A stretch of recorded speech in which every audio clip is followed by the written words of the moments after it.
Well, welcome everybody to the In Pursuit podcast by Pathfinder. I'm Dion Garrett, I'm your host, and this is a podcast for people who are looking to live a fuller life, to get the most out of life, especially a life that's designed after God's way. And if you don't even know what that is, that's okay. I'm glad you're here. Today, I have joining with me a special guest. All my guests are special, but this is Zach Young. Zach has become a friend of mine over the last couple of years, and Zach's also a really incredible coach. And by coach, I mean a literal coach of sports in the maybe most original sense of that word. And we're going to dive into a little bit about hearing your story as a coach and a coach of some winning teams, Hall of Fame coach here in the state of Missouri. But really, I want to dive in today I'm not going to bury the lead. I want to talk about what it is that makes for winning teams. There are a lot of us who are trying to figure out how to put together teams of people that can win in all different sorts of spheres. And not only that, I want to think about, in the line of this podcast, what does it take for me to be a good teammate? You know, like what does it take for me, and what should I be paying attention to if I want to be a great contributor to whatever team I'm playing on? So that's what we're going to dive into today, but I'll pause. Welcome, Zach. Yeah. Thanks for having me. Honored to be here. Yeah. So, Zach, you are the head coach for the Lafayette Lancers. Yep. And if people are watching or listening to this who are out of state, I don't think anyone in state, I think, knows. Yeah. They know who. Well, I know you're a Marquette fan, so I know we're the villain around here, but thanks for having me anyway. That's right. Yeah. This just shows you that I'm a generous, forgiving guy. But anyone, I think most people in state probably know that this has just been a dominant team franchise here in the state of Missouri. You have been head coach at Lafayette for how long? Yeah, I think I've been there 17, 18 years. Okay. And head coach that whole time? Or No, JV for about 4 years, and then head coach, I think the last 13, 14, something like that, Yeah. And how many state championships have you guys been to, and how many have you won? And I know this is, I'm making you brag. You would never do this. No, I know. I blush a little, but it's, we're proud. But we've been fortunate enough to win 9, and I'm going to say we have won 9. Yeah. I was assistant coach on one of those, and been fortunate enough to be the head of 8, and we've been to the Final Four 3 other times, and finished second twice, and finished third one year. Yeah. And it's not like everyone else in Missouri is just slackers with volleyball. I mean, we have good volleyball in Missouri. In Missouri, and so Lafayette's an extraordinary team. And so you've been a coach for them. Just let's hear a little bit of your story. So volleyball, if I remember right, you grew up playing volleyball? Yeah, we come volleyball family? A big volleyball family. So I'm a family of 4 kids, and 2 of my other siblings both played in college, pretty high level, and we're all Americans and a big deal. And the one that we always give trouble to that wasn't, he's actually a college coach now. So my dad was a college coach, my mom was a high school coach. So it's kind of, that's what we do. We're volley dorks. Yeah. Does it keep tracing up the family line? Has there been coaches for generations, or were your parents kind of the inaugural ones? I think they were the beginning of the craziness. Yeah. But that's neat that you have parents who have coached, and then you've got this coaching thing in your family. And so you grew up playing volleyball. When did you know, like, I want to be a coach? Yeah, well, interesting enough, we didn't grow up in St. Louis. We grew up in a small farm town outside of St. Louis, a little place called Jonesburg, Missouri, population like 650.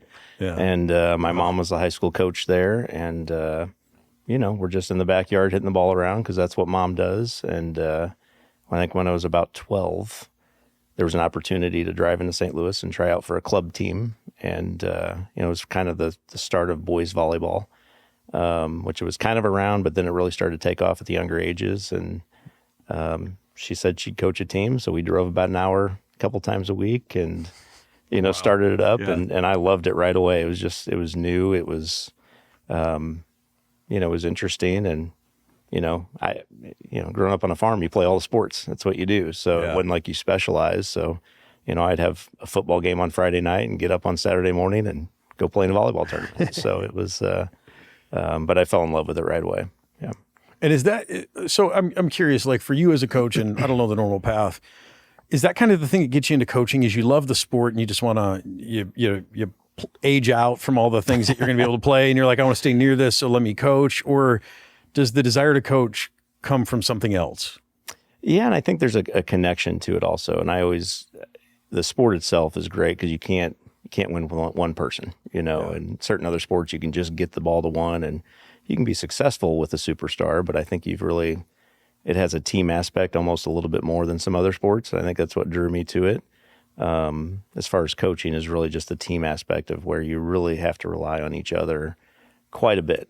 And I love that. And obviously with the background in it, and you do, I love how you said age out. Like, yeah, you get to a point where your first step's not what it used to be. And the touch on the ball is not what it used to be. And actually I chuckle at that because the last 5-10 years, I've tried to jump into certain drills and it does not look like, I know now I have to hire young assistants that are pretty good because it's not there anymore, but passion for the game's still there. Love it.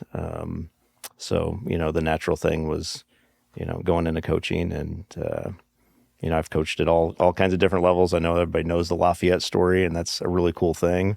I got to coach with my dad in college at Lindenwood for a little while. That was pretty neat.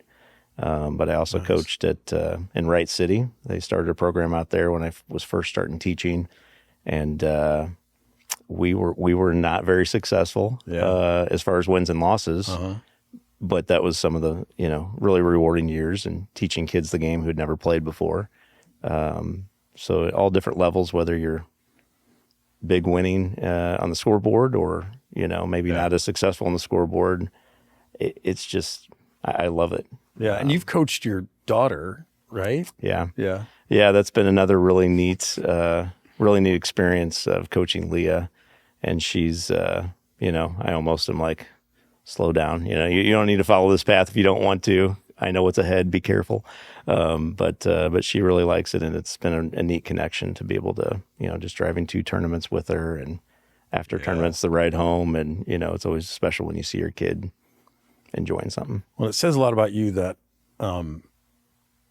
presuming she actually enjoys being coached by you. My kids never wanted me to be involved in teaching them anything. Might get her answers on that, you have more of the temperament. I've never had a desire to be that kind of coach because I don't think I have the temperament for it. But as a leader of people in the work that I do. Initially, I think I got into leadership because I wanted to be in control and I wanted to be in charge. And I feel better about life when I'm in charge and I'm in control. And I'm good at what I do. And so it just makes sense that you're going to be the leader. But then pretty soon you figure out like, being the leader is not just it's not just the way to be in control and be in charge. You actually are responsible for taking good care of the people who are on your team and helping them figure out how to work together and trying to figure out how to win together. Yeah. And so for me, that was, as dumb as it sounds, that was kind of like the thing about leading a team of people that I didn't understand. I didn't really understand the team leadership thing. I'm sure I had heard that, but I didn't understand how essential that would be. So I'm a later comer. I'm a new student to this whole team thing. So that's why you're here and you're gonna teach me some stuff. Yeah, let's dive in. Piece of cake. Yeah. No, that's I think that's one of the hardest things to do is to get a group of people from all different backgrounds and skill sets really to work together. To put I know it's cliche, but the we before the me, and there's no I in team, all that kind of stuff. But there's some truth to that. To where one of the biggest things we have is, can you accept your role on the team and can you put the team ahead of your desires to make sure that we are our best self? And what we found out is, and I learned this from my mom years ago, of the more control you can kind of let go of and turn over to the team, usually the more successful they are, the more ownership they feel in it. And it is hard because there's times that you're like, I need them to do this and I need them to know that. And sometimes I'm not very good at doing that. But I have really good assistants that let me know you need to let go a little bit more. But our most successful teams are ones that I think have just taken the reins and taken the ownership of the teams. Yeah. to where they truly feel this is our team. It's not, well, we play for Coach Young. Right. This is our team. And every team is different. I think that's one thing that we figured out throughout the years is even if you have a lot of returning kids, even 2 or 3 different kids on a team, it's a whole different group. So being able to mold and gel that group together to where they're feeling ownership, and whether you are the kid who gets set the most or the kid that we're asking, hey, we need you to make sure our bench is energized. Yeah. Everybody's role is pretty important. Yeah. And the teams that buy into that the fastest usually are the most successful right away. Gosh, I already have so many questions, but because I think it's really fascinating. I don't know that I've ever heard it put that way before, or just how you said it really hits home to me of that letting go of control, and the more you can seat the ownership experience or whatever in the actual team itself and the players, the more successful they'll be. Rather than, hey guys, follow me.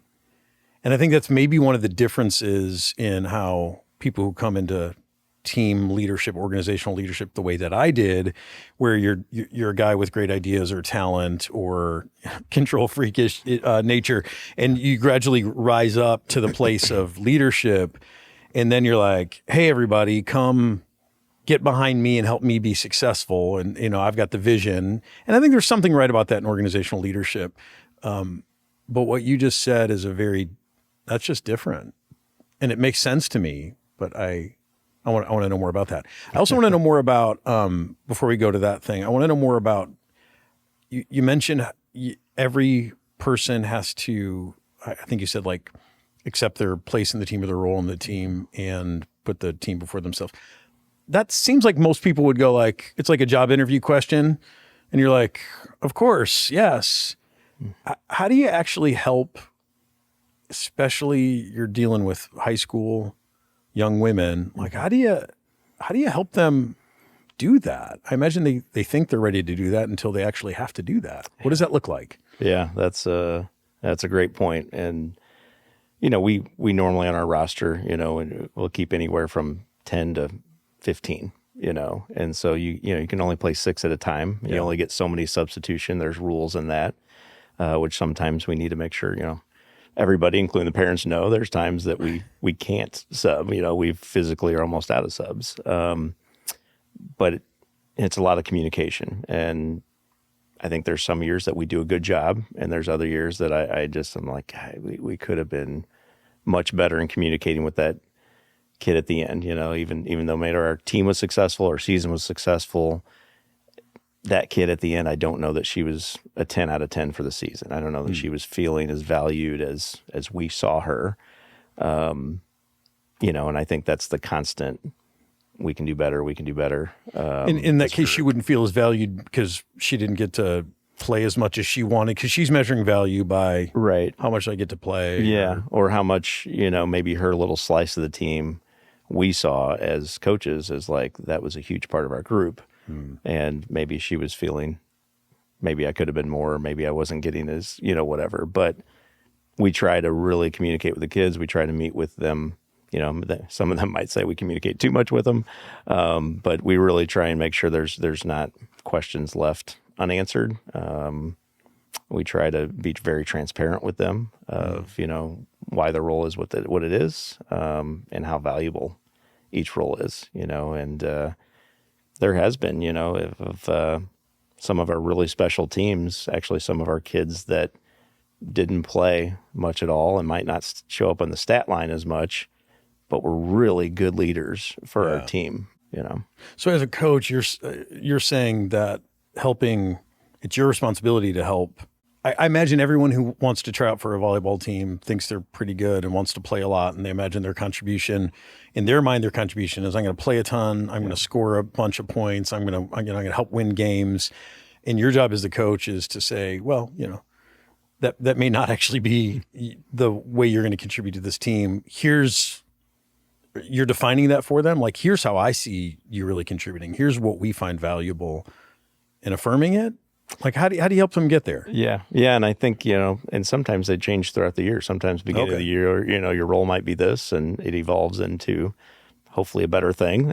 But sometimes not, not always. And we have to help talk through that but I think just being transparent with them that's hard though. It's very hard. It's very hard to be like, hey, and I know you want to play a lot, and you think you think you're amazing. Well, and the hard part, Dion, is a lot of times they are. Oh yeah. But we happen to have 8 to 10 other kids on the team that are also really amazing, and that's the we're very blessed, and we get some phenomenal volleyball players. I mean, again, I went back to my history of I coached in other places that.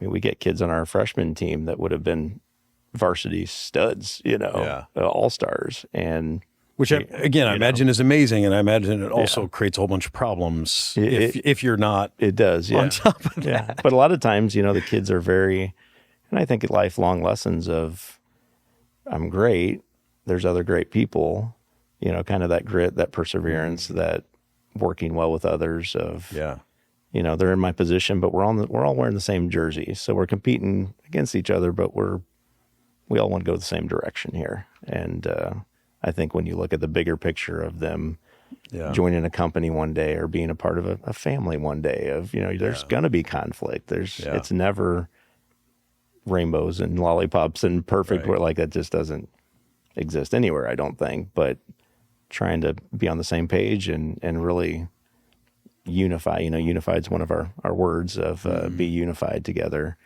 I think that is the greater good and hopefully grows them as people. Yeah, I've got this really unhealthy, and it comes from a place of insecurity, honestly, this really unhealthy alpha energy where if I'm not the best or if I'm not, then I don't want to be involved in it, or I feel really like it's meaningless. And so I think in life I wasn't good enough to play team sports once I got out of middle school. And so I think I missed some of the opportunities to learn that, to be like, no, I can be great and I can feel good about my talent and still not be the one who gets all the playing time. And those things can both be true. Mm-hmm. And so I can imagine that's a really powerful lesson to learn, but difficult to help gifted players learn it. Yeah, sure. I'm also thinking about, and I would love to just hear a little bit more about you talk about the transparency of helping people understand where they're at, what their contribution is, helping them feel affirmed in their contribution. And again, that's blowing my mind because in my work, we're actually coming up on annual review time. And one of the age-old problems with annual reviews is either someone uses that to blindside somebody, a leader uses it to blindside an employee to say, hey, all year long we've been meeting and whatever, and you think you're doing great. Let me tell you how you're really failing. And people are just like, whoa, what happened? Or worse, we're walking out the door. This is it. Like, terrible. But I think probably even more regular of a practice is people get to their annual review and they sugarcoat everything, and they're not clear about not only where people's surpluses or deficits are, but they're not clear with them about, hey, it's like it's too scary or vulnerable to say, yeah, you're not the person who's going to get the promotion, but this is what I value about you. Like, are we talking about that level of honesty with your team, and how do you have those conversations? Yeah, I mean, to a point. And we, our door's always open. We let the kids ask questions, but we, usually beginning of the year, we're meeting with every single kid that we keep on our team, and just kind of here's what you're doing pretty well. Here's what you think you need to work on. Here's where, if we got to play a game tomorrow, here's where we kind of see you. And then throughout the year, other ones we'll pull in here and there, but we do a lot with our captains too. And we have phenomenal, I mean, I'm so blessed. We have phenomenal kids. I mean, they are just a lot of times wise beyond their years. And the team votes their captains. We don't pick them like, oh, you three are my favorite. So no, the team picks them. And we a lot of times go through those kids of, what needs to be done here? Is there anything we need to be aware of? Are there any speed bumps right now? Things like that. And I think we're able to hit off any issues or situations. Not every year, but most years, because the kids know, the more that we can do this and be one and be unified, the more chance of success we have. Yeah. And again, that seems really like obvious, and yet hard. Outside of maybe competitive sports, I don't know if that's always practiced when we're trying to, and we talk about trying to build teams. I'm just not sure that that's always practiced. But I think as a leader, sometimes I'm afraid of, crushing someone's spirit or offending them. But I think deep down, we all want to know where we stand. We know if someone's not sharing with us the whole story. Yeah, I think you're great. I think you're great. If you think I'm so great, then why haven't I been promoted? If you think I'm so great, then, why didn't you give me that project and you gave it to the other person? Yeah. And those questions of I think we leave people guessing about where they stand. And I think one of the great things that leaders can do is to make sure people know where they stand in a kind, affirming way, because where someone stands today, as you just said, in the course of a season, someone's role can change. But I think that's really hard to do. So I respect that. And I respect incredibly hard to do rhythms. Yeah. And then in your work, you got, parents who might, I imagine, come and want to have a conversation with you after the conversation because what they just heard, now they've got a bone to pick or something. Yeah. And I think that's one of the hardest parts of being in a position. Obviously there's a lot of glamour in my position, and that's all fun. But the hard parts of it are, just like anybody, I don't love conflict. I don't, I want everybody to be happy. I want everybody to, I don't enjoy, that's probably one of the hardest parts of the job. But you also, you don't want to, you want to be real with the kids, and I think they deserve that. But also trying to make sure they understand. I didn't know we were going to go down this wormhole a little bit, but also making sure they understand, this isn't personal. This is volleyball. Yeah. I really like you. In fact, I think I've told a kid before, if I were playing favorites, it would be you. You're phenomenal, but we're here to play volleyball. We need this right now on the court, and this person's really good at this skill, and this is what this is the why. Again, just helping them grow, and I'm not always liked. I think that's also part of the job and the position, and I think that's a hard part that I struggle with at times. Is we all want to be liked, but more so than my wanting to be liked, I want them to grow and be successful over my want, I guess. So sometimes that's where the hard conversations have to come in, and it's where we see this needs to be done, and we go. Yeah. So for everyone else's background, the way you and I got acquainted, I mean, you're a coach here in the school district that I'm a part of, but as you said already, you don't coach at my kid's high school. You coach at one of the other high schools in the district. They have a very good coach, though, by the way. Yeah. None of my kids play volleyball. But the way I got to know you is through our mutual friend, Chris Toomey, who Chris was a guy who I worked with here, and he had come from coaching and college coaching, came here to work. And after a few years, he's like, I could just see it in him. He's from a family of coaches. Yeah. That's just kind of their whole family culture. And I could see the itch in him he didn't want to go back to full-time coaching, but he missed it. He missed it. And so I remember he and I having conversations about hey, we should explore. And he mentioned that he came to it might have been a high stakes game or match. It was a sectional. So the game to get to state, actually, it was the first time he ever, I think, came and saw us play. Yeah. And he came back and was like this, and he was really impressed. And again, I'm not that kind of coach, so I don't even understand what he saw, but Chris saw that there was something about the culture of the team that he could see in the way that everyone was playing, the way everyone was interacting with each other, the way you as coaches were giving instruction. There was something that he was like, oh, this is who I want to volunteer to coach with. Yeah. And so And you and Chris might have had conversations about what those specific things are, or maybe just as coaches, you kind of intuitively knew.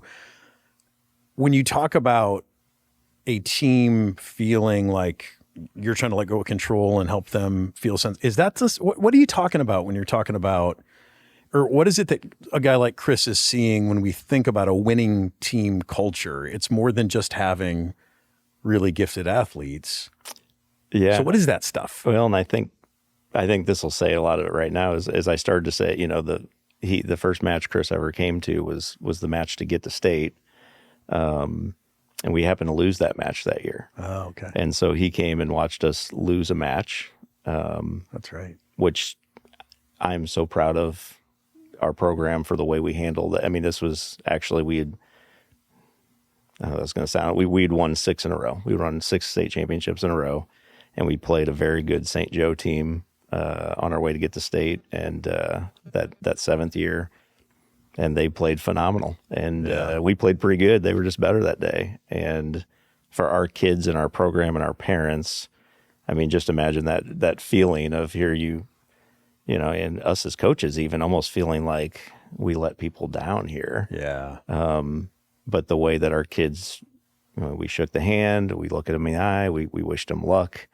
And afterwards we were together. There was no pointing fingers. There was no, if you would have done better, it was, the state championships are really cool. They're amazing, but there was almost a pride of that match, that matched or even surpassed some of those other, triumphant wins where you're just on, cloud 9.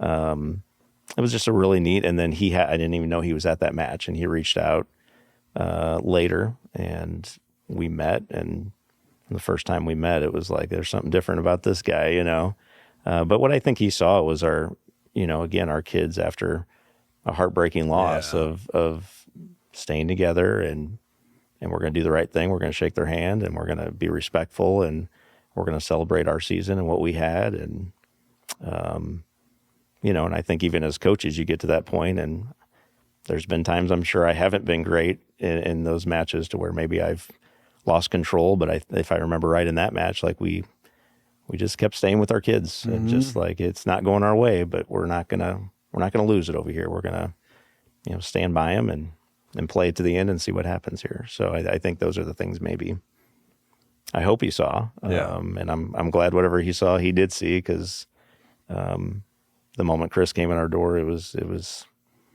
it changed everybody.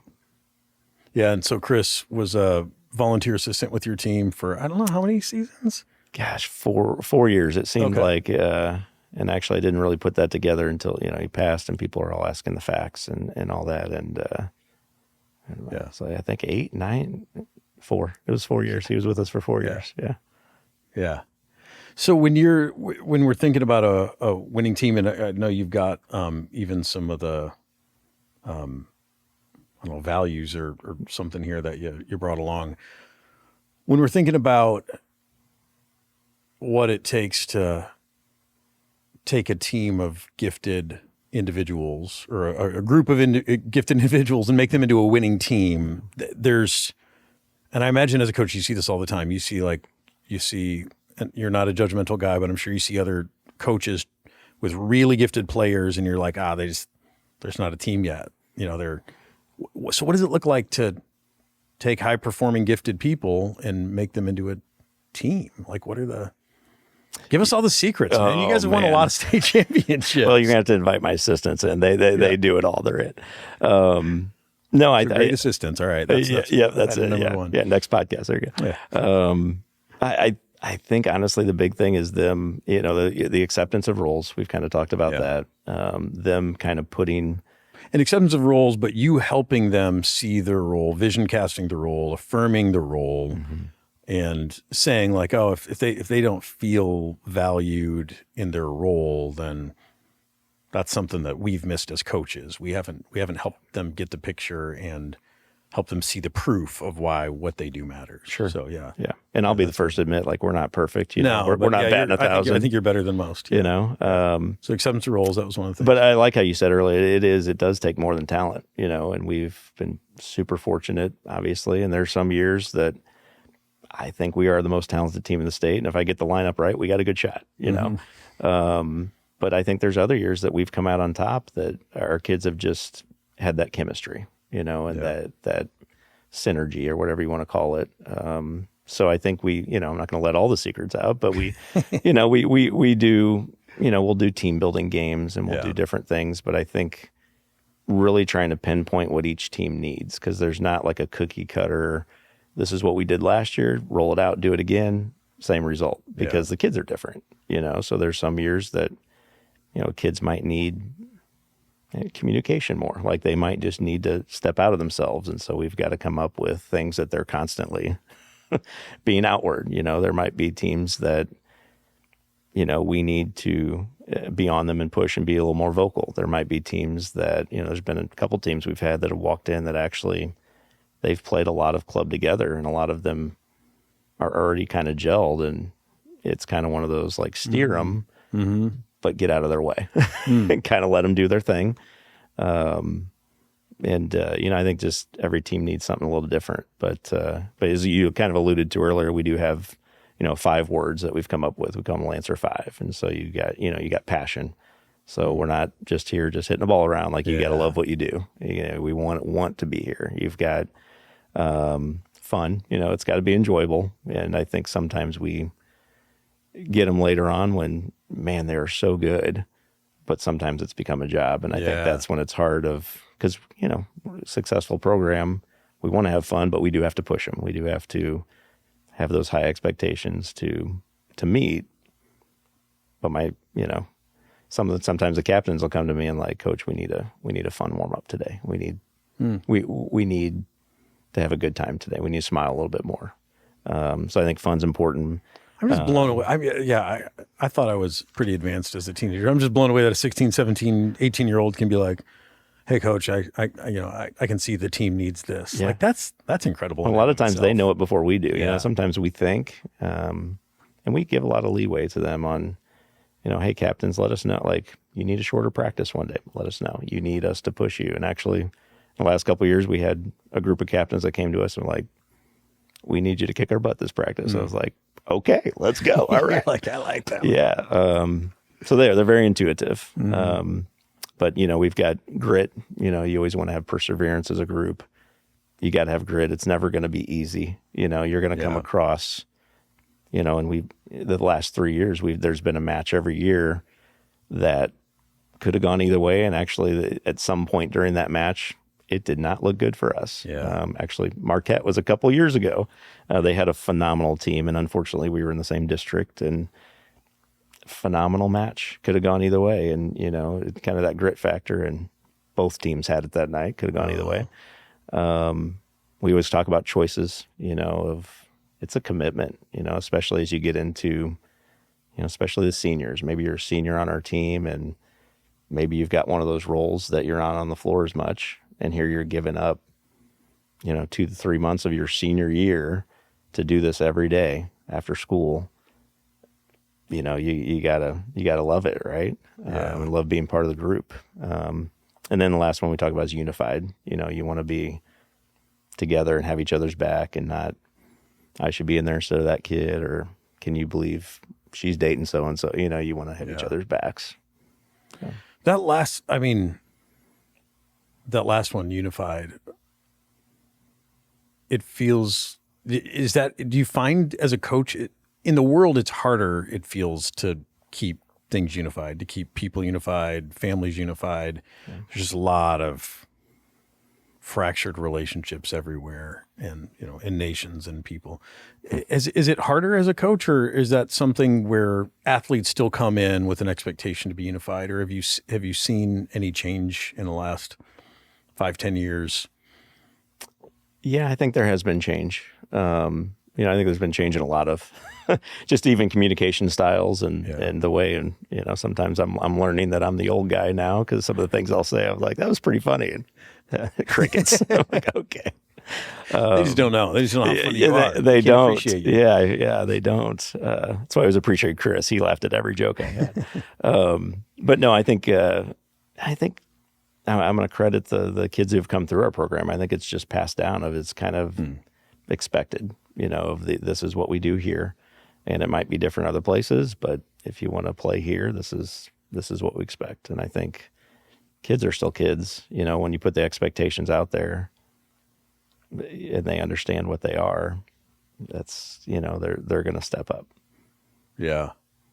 And if you have a person who exhibits passion, fun, they still love the sport, and they love playing, and grit, and really make wise choices and own their choices, and have a unified kind of thing. Does that like embody an ideal teammate for you? They're like, okay, this is a person. And so in the situation where you have someone who's top level player technically, but lacking some of those things, versus someone who's B plus, A minus player, still really good, but has those things in spades, is that a clear choice for you?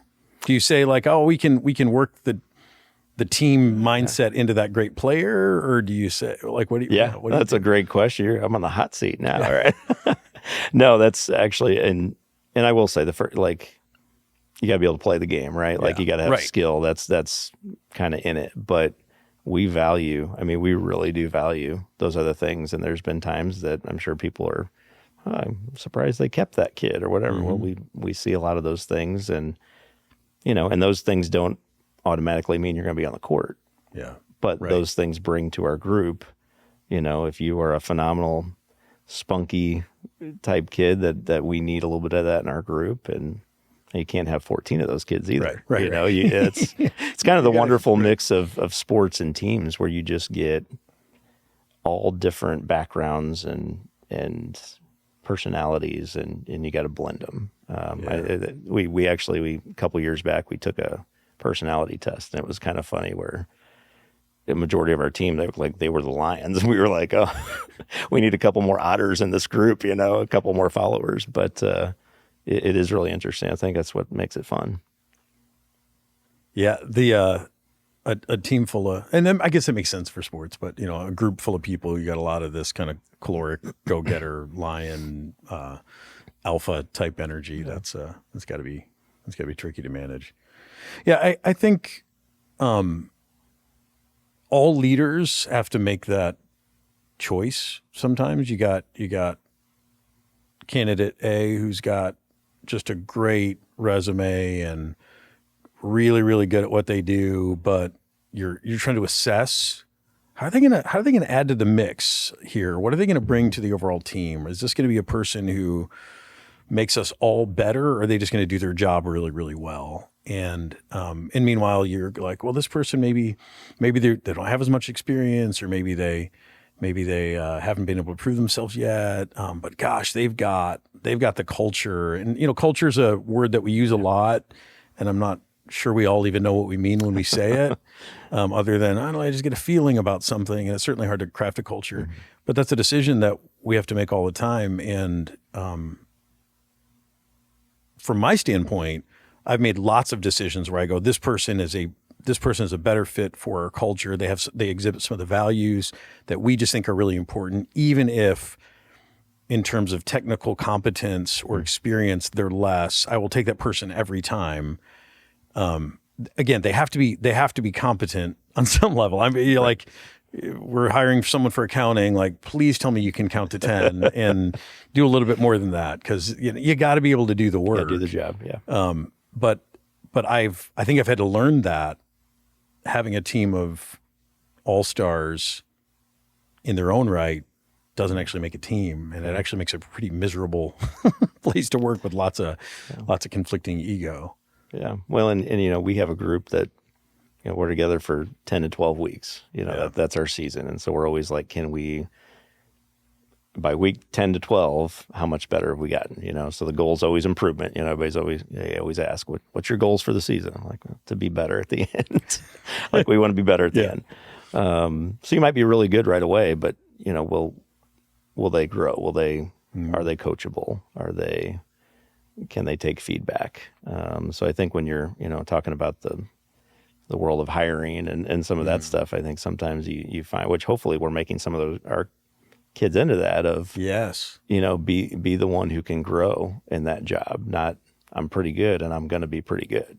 I'm pretty good, but I can be great, So I think having those skills are for anybody, and kind of self-reflective. And same here, I every year walk away from the season and go, I think we did that well. And as a coaching staff, we got to be better there next year.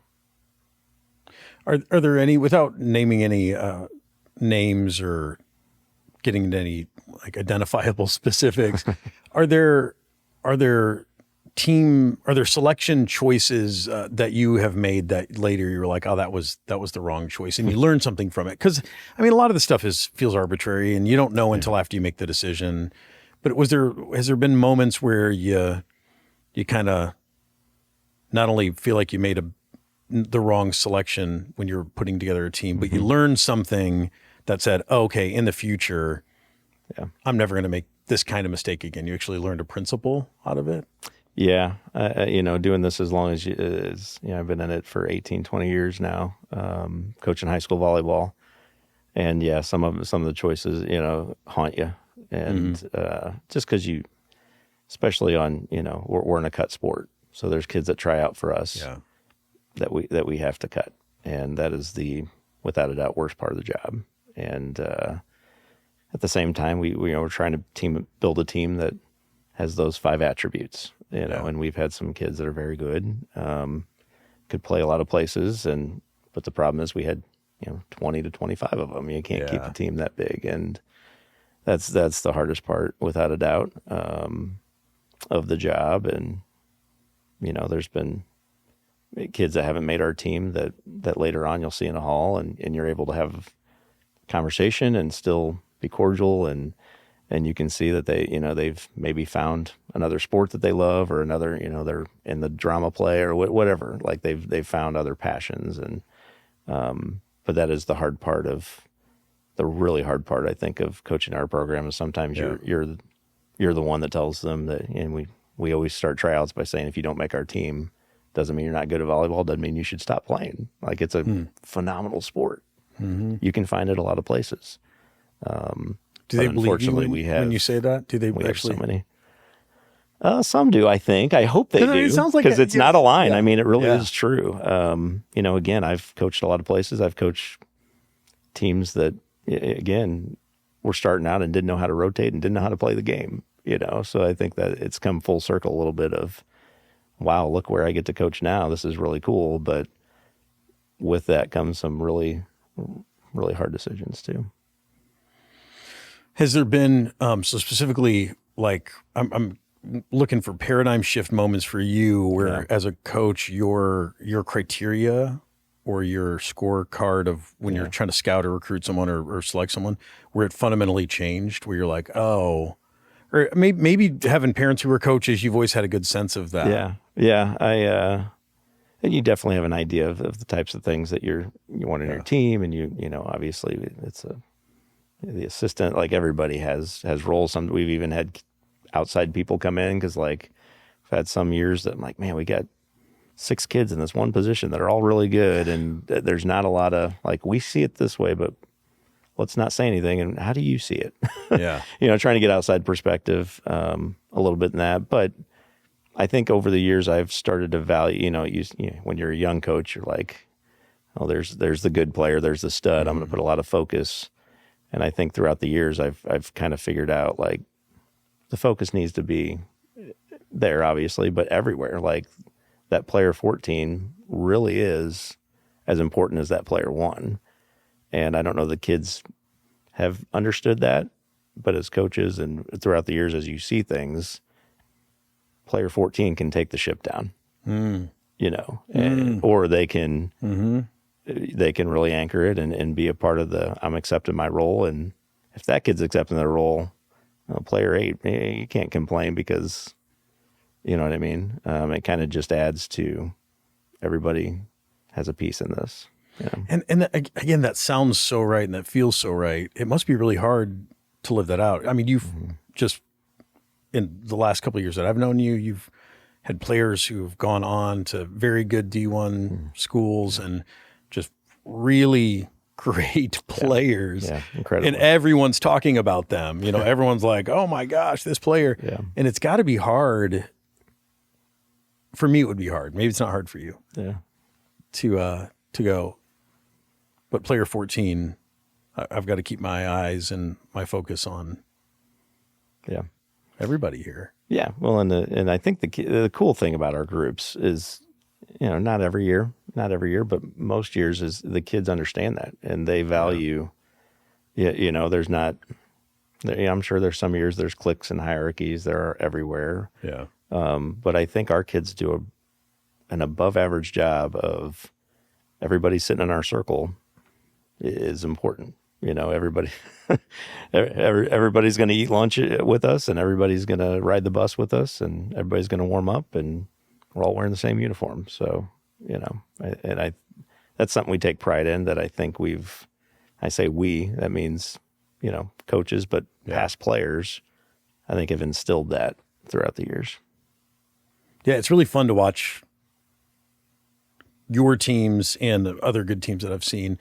It's really fun to watch how they celebrate each other and how they cheer each other on. I mean, gosh, I don't know if any girls volleyball teams have cheerleaders, but it seems like they kind of take that function on. Like they are getting excited and getting the crowd excited and just seeing like how passionate they are for the sake of the team and how they're lifting each other up. That's been a fun thing to watch. I don't know if boys you played boys volleyball. I did.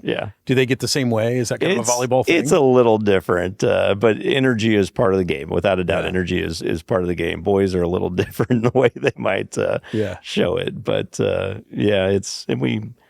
lot of times we give our kids a lot of freedom and, you know, we need something here. But even this past year, we kind of on certain points would do things. And I think one of our seniors from this past year was like, well, when we get this point, we're going to do this little dance or hand clap or I don't even know. Mm-hmm. They knew. And before you knew it, people in the stands were doing it with them. And it was, it just brings energy, right? Yeah.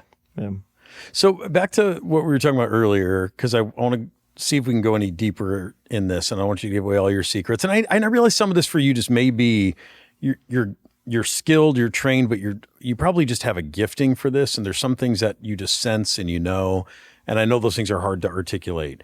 But I'm still really struck by the idea of when you're trying to build a team. Like this idea that you as the leader, as the coach, have to let go of control and really the more they can take the reins and say, this is our team. Mm-hmm. So I'm really captivated by that idea. I want to know practically, like, how do you help that happen? What don't you do? Yeah. And what do you do? Yeah, sure. To try to really put the locus of ownership and all that within the team. Yeah. No, that's. I think it's small things that just over time become big things. Okay. So I mean, I don't break our huddles. Our captains will give our call. Okay. I don't break. This is not about me. This is them. And a lot of times the captains will rotate weeks. We had one year that a kid was just a really energetic, and we were like, and they wanted her. We want her to break our huddle all year. Great. This is your team. Do it. Now there's things that sometimes that, there was silly things throughout the years of, I think in a big game one year, a team wanted to wear a certain kind of socks. And it was kind of like, I love the unity. This might be pushing it a little bit as far as, you never give a team another reason to want to beat you. Yeah. But I did love this fact that they're stepping up. They want to, it might be warm-up games once a week to where I'm going, okay, captains, you got first 25 minutes, make sure nobody's getting hurt, but whatever you guys want to do, program-wide, not just our varsity, for everybody, so that kind of builds the culture to where they're leading it, and they also have to come up with it like, oh, we got to plan a little bit, Oh, and this is hard to plan for stuff. I just thought, Coach, didn't think anything about it. Yeah, actually, there's been years that come up with what do we need to work on, and they'll put it up on the board of we really need to work on this, this, and this. And there's been some years we're like, all right, come up with a drill. Let's do it. So it kind of, again, puts onus on them. At the same time, you can't just say, here you go, it's all yours to go. Right, you can't abdicate. Like you got to steer it. You got to, and there's some years that, man, your leaders are phenomenal, and they don't need much. And there's some years that they need you to walk them through it. And but I feel like there are some years that we have to be the voice more and be the steering more and be the and I think sometimes those might be the years that they look at us a little sternly, like leave us alone. We're doing okay, But I think that's the hard part of our job is we want all these things. We want it to be fun. It's a high school sport, right? Yeah. It's high school sports, and it should be fun. But there's a lot of expectation within our own program that I think we put on ourselves. So you can't just step in and roll the ball out or just scrimmage every day. We're here to work a little bit too. Yeah. As you're talking about things being fun, I'm feeling indicted because I think work should be fun too. And one of the things I miss about our friend Chris when he was on our team is he made stuff a lot of fun. And I always say, gosh, if I'm the most fun guy in the room, it's not a very fun room. Like it's bad. So I think more things in life should be fun and playful, and that's really hard to do though sometimes. Especially, kids' sports are getting more and more serious, and in our community, people are making decisions about where their kids gonna play in toddler leagues and where they're going to go to elementary school because where they're going to go to high school and where they're going to play. Parents are pre-planning a lot of stuff, which I think has a way of stealing the joy from sport and play. And so I imagine that's not a small feat to try to keep something that has become so pressure-filled fun. Yeah. And we get a lot of, top-level kids. We're blessed to get them, right? That live in our community and walk in our door and we're like, oh my gosh, you get to coach that kid. Like how awesome. But there are times that it's like, man, they're really good, but they need to learn how to have a little fun here too. Yeah. And I feel like I'm similar to you to where like if I'm the funnest guy in the room, we're in trouble, but I know that it's a big element. And, that's an element that, coach on your staff, and Chris brought that a lot. Kids on your team, you can't have 14 lions, you got to have a little bit of that element to your team as well. And, last time I checked, when you're having fun, you usually work a little harder. Yeah. In respect to that too. If you like what you're doing, you want to be there, and that's what I think. That's what we strive for. Is just like a job, you want people to want to be there, and if they want to be there, they're going to work hard. Yeah. Is there anything else that comes to mind? You just named some great things about, and it sounds like a lot of this is through your captains, of trying to help the team feel the sense of this is ours, and to really get the buy-in. So a lot of that, it's delegating different things to your captains, different decisions. I love the thing about breaking the huddle. That's a small thing, but I can see how that could be a really and we good thing. Little things. If we go on a road trip, of where are we going to eat? And a lot of times we'll let them pick that, or what jersey we're wearing. A lot of different things like that that are small, or so if we go and stay somewhere, a lot of times room lists. Yeah. Because parents, they don't stay with their parents, they stay together. And a lot of times the kids will know who shouldn't stay together, who's going to be up till 2 watching, TV or whatever. And, there's been a couple times we'll go back like, are you sure about this room? But, it puts a lot of, and they really do think through some of those things. It's kind of cool to see their minds start to work on those things, Yeah. Yeah. So a powerful learning experience for them. And so I can understand it from the learning thing, but I also hear you saying, this is part of the way you get great results. This is how you make a group of kids work together as a team and to really perform better. And in my mind, I'm trying to already make jumps to, okay, what does it look like what does it look like for me? And when am I out front too much and, in the middle of the action too much? And when do I need to step aside or step back and let someone else, be in there? And it's a really provocative idea. Yeah. Is there anything else that comes to mind for you about ways to keep that ownership more within the team itself? Yeah, and I think I would also even just echo the, you want to turn stuff over to your kids and have them have ownership too. But I think we do the same thing in our coaching staff, or we try to. We have some, being there a long time, I've gotten to work with some really amazing people that are all really good at different things, and a lot of them are better at some things that you need on a team than I am. So I don't have to be the guy, but we are pretty good as a group. And, so we referenced Chris several times and things that he brought. And, he was a phenomenal defensive coach. And the second he stepped in the door, and we just turned over our defensive kids to him and said, once every couple of days or a half an hour or whatever, like, they're yours. Go for it. And there'd be several times, they'd go to a court and come back and they're just laughing. And you can tell the kids that had to work with me are like, okay. Yeah. But I could have easily taken those kids too. But why would I do that? He's going to be better at that than I am, right? There's a lady on our staff that we refer to as Mama T. And she's one of the best team builders in the country. I mean, she just is. She knows what kids need, and she reaches that kid on the team that just needs the extra. Mm-hmm. Now, why would I try and say, hey, Mom, I need you to step aside? I'm the head coach. I need to be the one to talk to that kid. Which has been hard for me at times, because I think there's times I want to go talk to that kid, but I know it won't go the same as if she does. And so sometimes even, that's me doing the me before we, or the we before me of what's going to be best for us right here, and having some really phenomenal people to work with.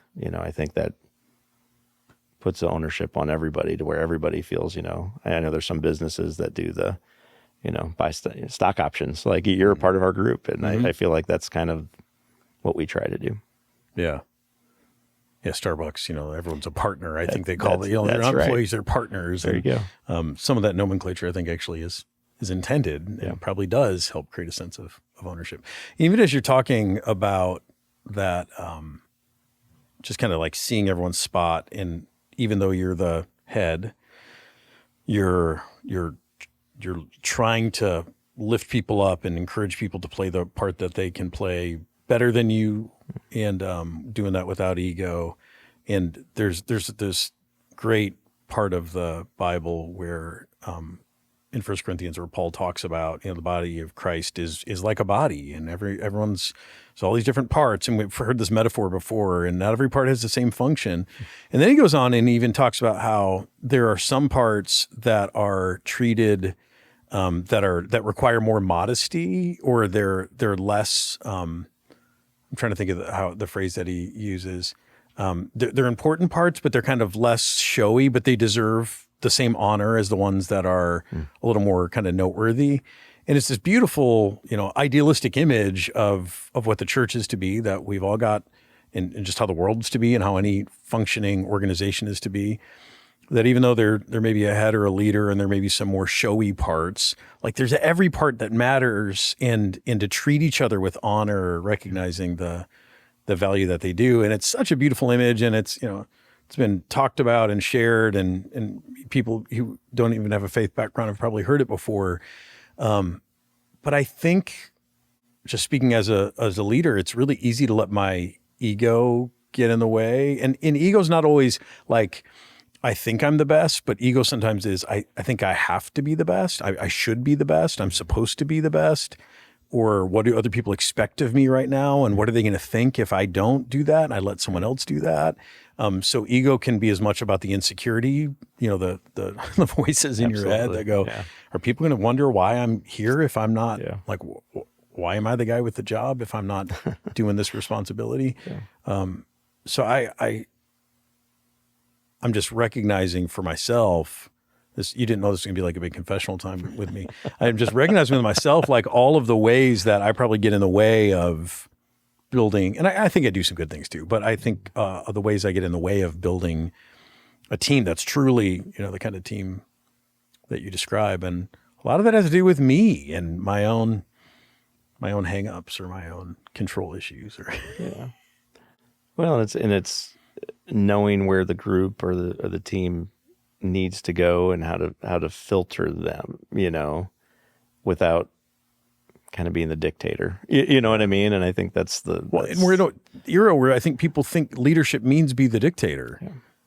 And yeah, here you are. And again, I mean, like we could debate the value of these different things, but I mean, you've got a track record. And so I think that's what's helpful about what you do is you've won a lot of state championships. And so it'd be hard to look at what you're doing and to say, no, that doesn't work because it's results oriented. It's a results oriented kind of industry that you're in. Yeah. It's sport, right? Yeah. And I think, people have asked in the past of the, success and what leads to the success. And I'd be the first to say that there's some years we haven't won that we were so successful. And I think a couple of I don't have favorite teams, but a couple of my really enjoyable groups, we didn't hold the trophy at the end. Yeah. But I think those kids really progressed and learned and loved each other, all those things that you want for a group.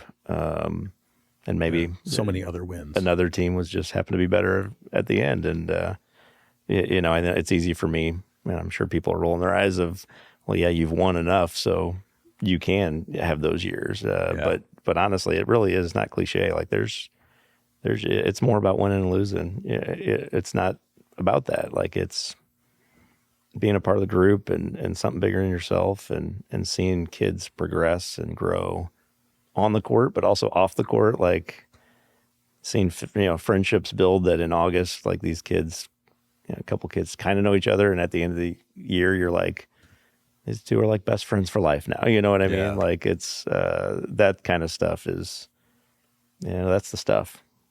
You're reminding me of something else that is in the Bible. Jesus says, and again, it's really well known, but he says, seek first the kingdom and its righteousness, and all these other things will be added to you. And he's talking about how we can chase after the wrong things. And I'm thinking also that if you're a coach, if winning and losing is the only thing you're focused on, and rather than how do we grow these people, how do we improve, how do we get better, how do we function as a team, how do we help each person find their place and feel celebrated in their place, like if you get the wrong thing in the crosshairs and go after it, you may get that thing, but you don't get everything else. There is this wiser choice that says, but if you pursue this thing, even if you miss the state championship that year, you still walk away a winner. And oh, by the way, if you get this thing right, you might win a lot of state championships anyway. Right. And it's just it's sometimes hard in life to really identify what that greater thing is to focus on. And then even after you have it identified, it can be really hard to keep it in the focus when there's pressure to perform and win. And, no, we want state championships. No, we want great teams where players improve and they learn something and they grow and they have fun and they, they're all the things that your team has articulated. Like that's the thing. And, so again, in my own leadership, I'm just thinking about what are the things that are the ultimate things that often will bring along the other things that you want to see happen as a leader. And how do you make sure that you don't get those things switched out, that you don't let the secondary thing become the primary thing? Yeah, which is easier said than done. Yeah. Well, Zach, thanks so much for being a part of this conversation. Thanks for getting real close to divulging all your secrets. That's okay. Even if you told me them all, I couldn't do what you do, but really grateful for you, grateful for what you do in our community, and go Lancers. Yeah, that one hurt you, I know. Well, I appreciate you having me, and I do want to say for the listeners, and you haven't asked me to do this, but Pathfinder has become kind of a second home for us. And I know when Chris passed, that was hard on all of us, and you guys opened your doors for us to even just do a team building here and anytime we're back in this place. And even as I pulled up today, it feels like a second home, and, just great welcoming people here. And I'm thankful that we have a friendship now. And that's been so. Thanks for having me on. I don't know if this is what you were looking for or not, but I enjoyed talking with you. It's a conversation, and it's good. For those of you who have stuck with us through this conversation, thanks for joining us on this episode. If you want to find out more about living a whole life and pursuing a whole life, make sure you go to ippodcast.org. You can find all kinds of other episodes there. Also a whole life assessment that you can take just to give you some direction on maybe where you could take steps on your journey. And if you like this content, make sure you share it with someone else in your life and help them pursue a whole life too. Till the next time.